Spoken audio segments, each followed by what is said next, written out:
Subject physics 2 এর chapter 2 আমরা করব আজকে। একটা গুরুত্বপূর্ণ প্রশ্ন নিয়েছি। প্রশ্নটি হচ্ছে কি যে আদর্শ গ্যাসের রুদ্রতাপীয় পরিবর্তনের জন্য পিভি গামা ইকুয়াল ধ্রুবক, এটা আমাদেরকে প্রমাণ করতে হবে। মূলত প্রশ্ন এইটাই, আমাদেরকে যদি প্রশ্ন কখনো বলে যে পিভি গামা ইকুয়াল ধ্রুবক প্রমাণ করো, সেক্ষেত্রেও আমরা যে উত্তরটা করব এইটাই। এই প্রশ্নটা পুরোটা যদি থাকে সেটাও একই উত্তর, যখন রাশিগুলো প্রচলিত অর্থ বহন করে। এটা কি মানে যেভাবে প্রশ্নটা দেখ আমাদের উত্তর কি একই, ঠিক আছে। তো এটা সমাধান করার জন্য আমাদের আগে থেকে কয়েকটা জিনিস মাথায় রাখতে হবে। সেটা হচ্ছে তাপগতিবিদ্যার প্রথম সূত্র থেকে আমরা এই সূত্রটা লিখতে পারি, এটা একটা। এরপর হচ্ছে স্থির আয়তনের ক্ষেত্রে এই সূত্রটা লেখা যায়, এটা একটা। আর একটা বিষয় আমি দেখাই দেই যে এই যে আদর্শ গ্যাসের ক্ষেত্রে সমীকরণ, ঠিক আছে, এই তিনটে সূত্র মুখস্থ রাখতে হবে। এই আদর্শ গ্যাসের সমীকরণ আপনারা কিন্তু কেমিস্ট্রি পড়ছিলেন যে পিভি ইকুয়াল এন আর টি। তো যেখানে আমরা এনটা লিখি না, এখানে না লেখার কারণ কি, আমরা এটা হচ্ছে 1 মোলের জন্য করতেছি। তো এন এর মান যদি 1 হয় সেক্ষেত্রে কি হবে, এটা তো লেখার দরকার নেই তখন, ঠিক আছে। এটা একটা। আর একটা হচ্ছে সূত্র যে সিপি মাইনাস সিভি ইকুয়াল আর। এই তিনটা সূত্র আপনাদের আগে থেকে জানা থাকতে হবে, এগুলো মুখস্থ রাখতে হবে। তো প্রশ্নটা দেখেন, এই তিনটা জিনিস মাথায় থাকলে আপনারা এই প্রশ্নটা খুব সহজে উত্তর করতে পারবেন, এবং আমরাও খুব সহজেই খুব কম সময়ের মধ্যে এটা হচ্ছে উত্তরটা করব। তো তাহলে প্রথমে আমরা লিখবো যে তাপগতিবিদ্যার প্রথম সূত্র হতে পাই যে D Q equal D U plus P D V. তাপগতিবিদ্যার প্রথম সূত্রটা কি বলেন তো? যে তাপকে কাজে কিংবা কাজকে তাপে পরিণত করলে এরা একে অপরের কি হয়, সমানুপাতিক হয়, ঠিক আছে। যেখানে আমরা পাই যে হচ্ছে ডব্লিউ ইকুয়াল হিট, মানে ইকুয়াল না, সমানুপাতিক হচ্ছে কি, ডব্লিউ সমানুপাতিক হচ্ছে এইচ পাওয়া যায় আর কি, ডব্লিউ সমানুপাতিক এইচ। তো সেখান থেকে পরবর্তীতে হচ্ছে ক্ষুদ্রাতি ক্ষুদ্র তাপের জন্য মান ধরে এই সূত্রটা আসে আর কি, ঠিক আছে। আপনার বইয়েও আছে কিংবা সাজেশন দেখলেও হবে। তো অত কিছু ব্যাখ্যার আমাদের এখন দরকার নাই, শুধু এইটুকু মাথায় রাখলে হবে যে তাপগতিবিদ্যার প্রথম সূত্র থেকে আমরা এটা লিখতে পারি। আর যখন আয়তন যখন স্থির থাকবে, তখন আবার এই ডি কিউ ইকুয়াল আমরা এটা লিখতে পারবো সিভি ডিটি, ঠিক আছে। তো এই যে সি তে কি কনস্ট্যান্ট, ভি তে হচ্ছে ভলিউম, মানে স্থির আয়তনের ক্ষেত্রে এটা লেখা যায় আর কি। তো দুইটা কথা বললাম, যে একটা হচ্ছে এই সূত্রটা তাপগতিবিদ্যা থেকে লিখতে পারি, আর একটা হচ্ছে কি স্থির আয়তনের ক্ষেত্রে আমরা লিখতে পারি যে D Q equal CV DT. এখন দেখেন আমরা এই যে এখানে ডি কিউ, এই ডি কিউ এর মান আবার কি পাইছি, এখানে D U plus P DV পাইছি। তো এই মানটাকে আমরা এখানে বসাবো ডি কিউ এর পরিবর্তে। তো এই মানটাকে বসাইলাম, আর এই পাশে যা আছে তাই। তাহলে আমরা লিখতে পারি যে সিভি ডিটি ইকুয়াল এটা, ঠিক আছে। এই শুধু এটাকে এই পাশে নিয়ে আসছি, আর এটাকে কি এ পাশে নিয়ে গেছি। এখন আয়তন যখন স্থির থাকবে, এটা হচ্ছে আর একটা পার্ট, ঠিক আছে। এইভাবে আপনারা মনে রাখতে হবে আপনাদেরকে, যে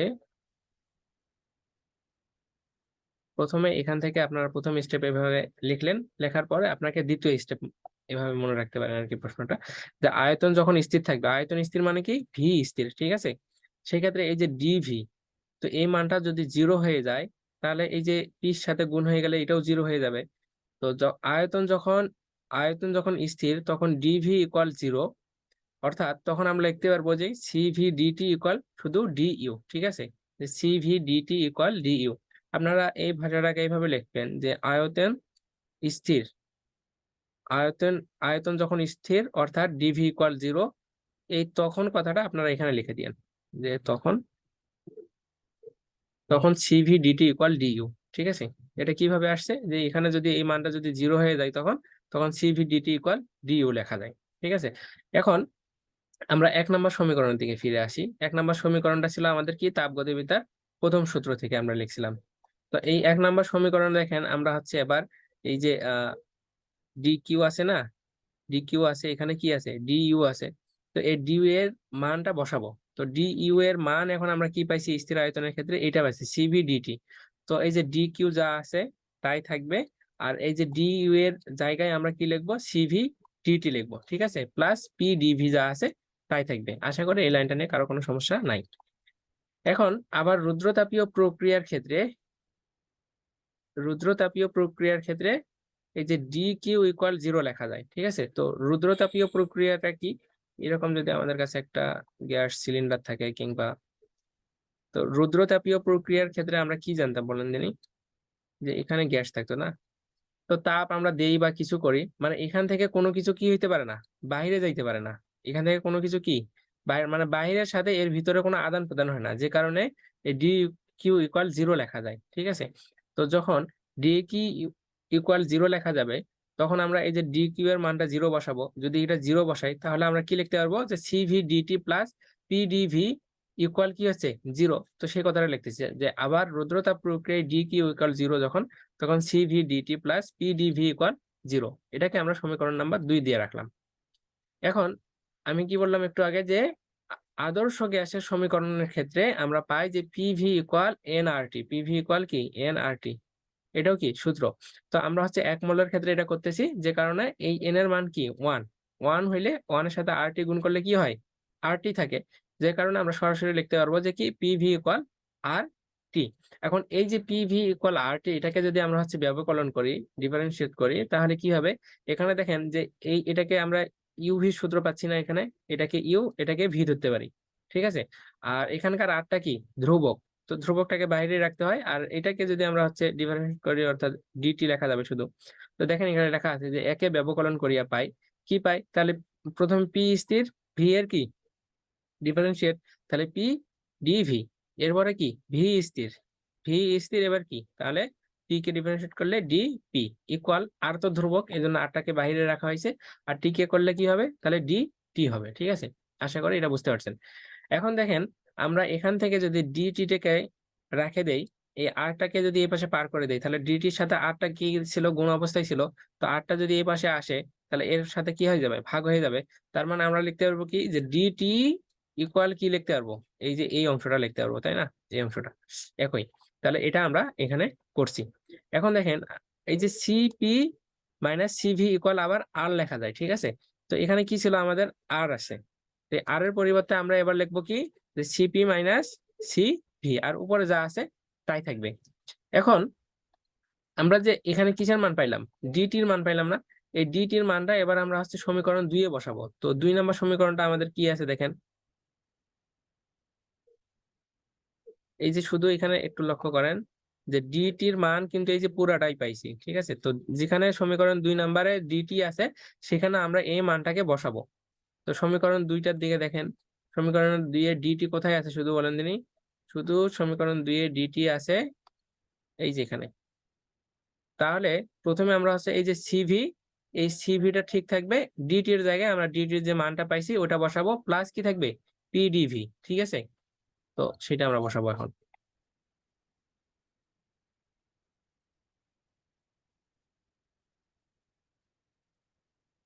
আচ্ছা এখানে দেখেন, তাহলে 2 নম্বর সমীকরণে যদি আমরা বসাই, প্রথমে কি ছিল, এখানকার এই যে সিভিটা সামনে ছিল, এটাকে এখানে রাখছি, আর সিভির পরে ডিটি ছিল, ডিটির জায়গায় তাহলে আমরা কি বসাবো, এই পুরো মানটাকে বসাবো। ঠিক আছে, তাহলে PDV plus VDP divided by CP minus CV, এই কথাটা আমরা এখানে লিখে দিছি। এটার সাথে অর্থাৎ সিভি ডিটির জায়গায় এখানে বসাইছি এটা, তো ডিটির সাথে প্লাস কি ছিল, পিডিভি ইকুয়াল 0 ছিল কিন্তু 2 নম্বর সমীকরণটা। আমি যদি আবার আপনাদেরকে একটু দেখাই, তাহলে বুঝতে পারবেন। এখানে দেখেন যে সিভি, এখানে দেখেন সিভিডি টি, তো ডিটি এর মানটা বসাইছি, সিভিটাকে সামনে রাখছি, পি প্লাস পিডিভিটা রাখছি, এরপরে ইকুয়াল 0 লিখছি। ঠিক আছে, সমীকরণটাতে। তো আশা করি বুঝতে পারছেন। ওকে, তাহলে এই পর্যন্ত কারো কোনো সমস্যা নাই, শুধু জাস্ট এটা ক্যালকুলেশন। তবে এটা একটু বারবার করে প্র্যাকটিস করতে হবে, যেহেতু ম্যাথমেটিক্যাল টার্ম, বারবার করে প্র্যাকটিস করলে এটা পরীক্ষায় আসলে ইজিলি লিখতে পারবেন, 4-5 মিনিটে এটা লিখে দিতে পারবেন। ঠিক আছে, তো এখন দেখেন আমরা এই সিভিটাকে গুণ করে দিব। ঠিক আছে, তো যদি গুণ করে দেই, তো এই সিভিটা কার সাথে গুণ আছে, শুধু এই অংশটার সাথে শুধু গুণ আছে, সিভিটা নাই, এই সিভি কিন্তু এর সাথে গুণ নাই, কারণ এটা কি ব্র্যাকেটটা কিন্তু এখান পর্যন্ত ক্লোজ না, এখান থেকে ক্লোজ। তাহলে সিভিটাকে যদি এখানে গুণ করে দেয়, সিভি পিডিভি প্লাস এই সিভিটা এটার সাথে গুণ হবে, তাহলে সিভি ভিডিপি, আর divided by CP minus CV যা ছিল তাই থাকবে, আর প্লাস পিডিভি যা আছে তাই ইকুয়াল কি 0।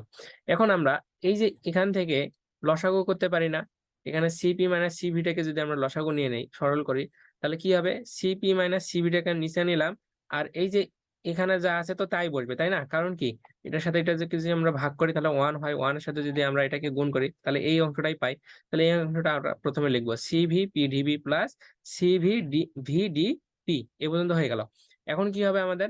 এখন হচ্ছে আমাদের কি, এই যে সিপি মাইনাস সিভি দ্বারা এই যে পিডিভিটাকে গুণ করতে হবে। তো আমরা যদি গুণ করি যে পি ডিভি ইন্টু কি সিপি মাইনাস সিভি, এটাকে গুণ করি তাহলে একবার তাহলে কি হবে, এটাকে যদি আমরা গুণ করি তাহলে আমরা পাবো সিপি এই যে পি ডি ভি, ঠিক আছে।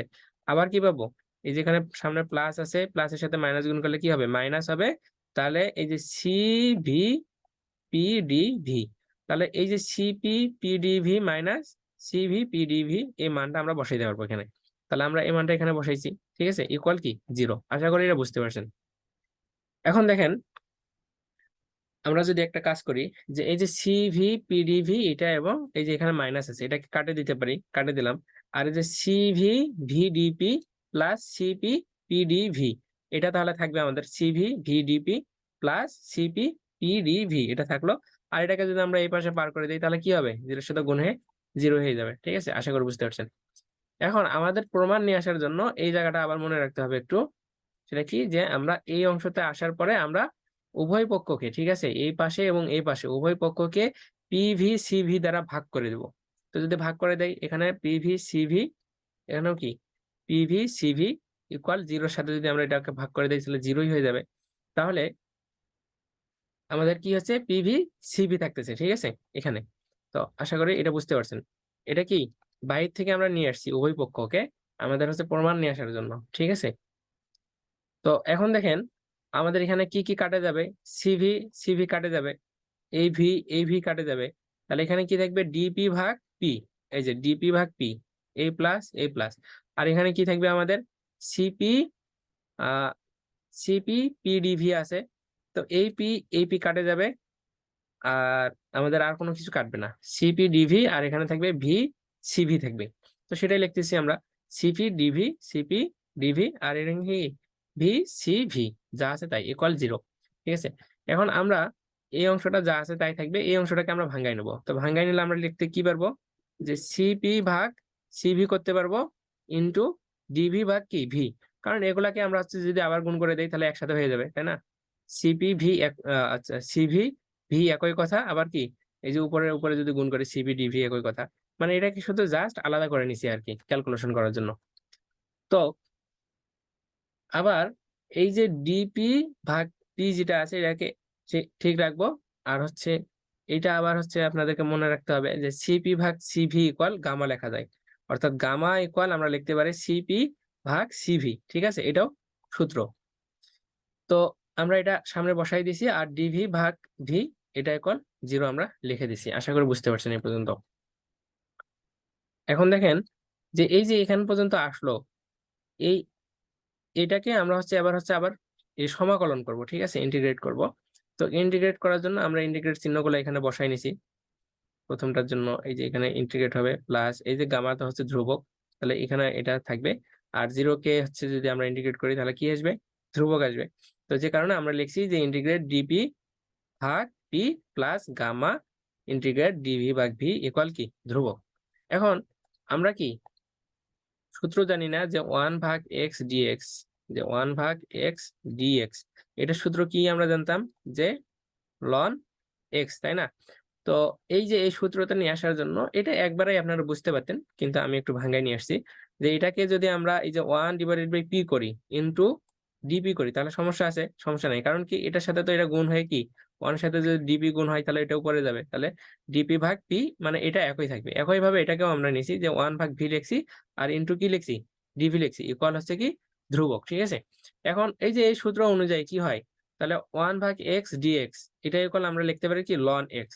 তার মানে এখানে যদি আমাদের হচ্ছে জেড থাকে কিংবা হচ্ছে ওয়াই থাকে কিংবা হচ্ছে পি থাকে, আর তাহলে এখানেও পি হবে। তাহলে এই যে এইগুলা জায়গায় কি হবে, শুধু এখানে লন ঠিক থাকতেছে, এখানে মানের পরিবর্তন হচ্ছে আর কি, যে যেটাই থাকবে চলক হিসেবে সেটাই কি এখানে বসবে। তো তদ্রুপ ভাবে আমরা লিখতে পারি তাহলে লন পি প্লাস গামা তো যা আছে তাই থাকবে, আর এটার জন্য কি হচ্ছে তাহলে লন ভি হচ্ছে সূত্র অনুযায়ী। তো এটাকে আবার এই ধ্রুবকের সামনে লন নেওয়া যায়, ঠিক আছে, ইন্টিগ্রেটের সূত্র হিসেবে। তো এখন দেখেন আমরা পরের লাইনে কি করব, লন যদি থাকে, লনের সামনের যে সহগটা থাকে এটাকে আমরা হচ্ছে এই পাশে নিয়ে গেলে এটা পাওয়ার করে লেখা যায়, তাই না? সূত্র অনুযায়ী, সূচকের সূত্র অনুযায়ী। তো সহগটাকে এই পাশে গেলে পাওয়ার করে লেখা যায়, আবার এটাকে কি সামনে নিয়ে আসলে সহগ হয়ে যায়। তো এই পাশে যা আছে তাই থাকবে, আর এখানে লন, এই যে ভি, এই লন যা আছে তাই, ভি তো যা আছে তাই, আর সহগটাকে আমরা এই পাশে পাওয়ার হিসেবে লিখছি, ঠিক আছে, ভি এর পাওয়ার হিসেবে, আর ইকুয়াল লন ধ্রুবক, ঠিক আছে। এখন এখান থেকে দেখেন আবার আমরা কি জানি, যে লন ইন্টু এ বি, এটা ইকুয়াল লেখা যায় কি, যে লন এ প্লাস লন কি বি, ঠিক আছে। তাহলে আমাদের কি হচ্ছে, এই সূত্রটা যদি আমরা এখানে প্রয়োগ করি তাহলে কি হবে, যে লন এ প্লাস লন বি, এটা এখন লিখতে পারতাম আমরা কি লন এ বি। তাহলে আমরা এই যে, তাহলে এটাকে যদি এ ধরেন, এটাকে যদি বি ধরেন, তাহলে আমরা কি লিখতে পারবো, যে লন পি ভি গামা, ঠিক আছে, ইকুয়াল লন ধ্রুবক। তো এখান থেকে লন লন যদি আমরা কাটে দেই তাহলে পি ভি গামা ইকুয়াল ধ্রুবক হয়। তো এটাই আমাদেরকে প্রমাণ করতে বলছিল, এটা আমরা প্রমাণ করে ফেলছি, ঠিক আছে।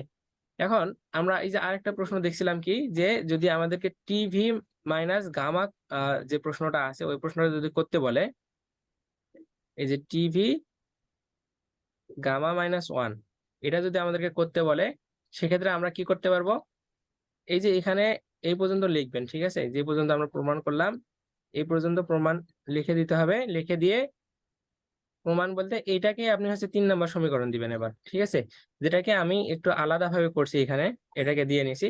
তো যদি আমাদেরকে ওইটাই প্রমাণ করতে বলে তাহলে এই জায়গাটাকে এটাকে কি দিবেন, 3 নম্বর সমীকরণ দিবেন। দিয়ে আবার লিখবেন যে আদর্শ গ্যাসের সমীকরণ হতে পাই পিভি ইকুয়াল আর টি, আর এখান থেকে পি ইকুয়াল আমরা কি লিখতে পারবো, ভিটাকে যদি এই পাশে পার করে দেয় তাহলে আর টি ভাগ কি ভি লিখতে পারবো। তো এখন এই যে পি এর মান যদি আমরা 3 নম্বর সমীকরণে বসাই দেই, 3 নম্বর সমীকরণ যেটা পাইলাম একটু আগেই, এই যেখানে পি আছে না, তাহলে পি এর জায়গায় আমরা কি বসাইতে পারবো, আর টি ভাগ ভি। তো এই যে পি এর জায়গায় আমরা হচ্ছে আর টি ভাগ ভি ইন্টু ভি গামা লিখছি, ইকুয়াল কি ধ্রুবক যেটা ছিল সেটাই। এখন এখান থেকে আমরা কি লিখতে পারবো, এই যে ভিটা তো ভাগ আকারে আছে, এটাকে যদি আমরা গুণ আকারে লিখতে যাই তাহলে ইনভার্স ওয়ান দিতে পারবো, কারণ এই যে ভি ইনভার্স ওয়ান মানে কি ওয়ান ডিভাইডেড বাই ভি, ঠিক আছে। তাহলে আর টি ভি ইনভার্স ওয়ান, আর এখানে কি ভি গামা ইকুয়াল ধ্রুবক, ঠিক আছে। তাহলে আশা করি এটা বুঝতে পারছেন। আবার কি, এই যে সূচকের নিয়ম অনুযায়ী কি হয়, গুণ থাকলে পাওয়ার গুলা কি হয় যোগ হয়ে যায়। তাহলে এই যে টিটা যা আছে তাই থাকবে, আর ভি দুইটা বেজা কয়, গুণ থাকলে পাওয়ার গুলা কি হয় যোগ হয়। তাহলে গামা মাইনাস কি ওয়ান, ঠিক আছে, আর ইকুয়াল কি ধ্রুবক। আর এই আরটা কি হয় বলেন তো, এই আরটাও তো এখানে ধ্রুবক, আর এটাও কি ধ্রুবক। এই আরটাকে যদি আমরা এই পাশে পার করে দেই তাহলে এই যে ধ্রুবক ভাগ ধ্রুবক ইকুয়াল কি হবে, ধ্রুবকই হবে, যে কারণে এটাকে আর এভাবে লেখা হয় না, সরাসরি TV gamma minus one equal ধ্রুবক লেখা হয়। আশা করি বুঝতে পারছেন। তো আমাদের আজকের ক্লাসটি এই পর্যন্তই ছিল।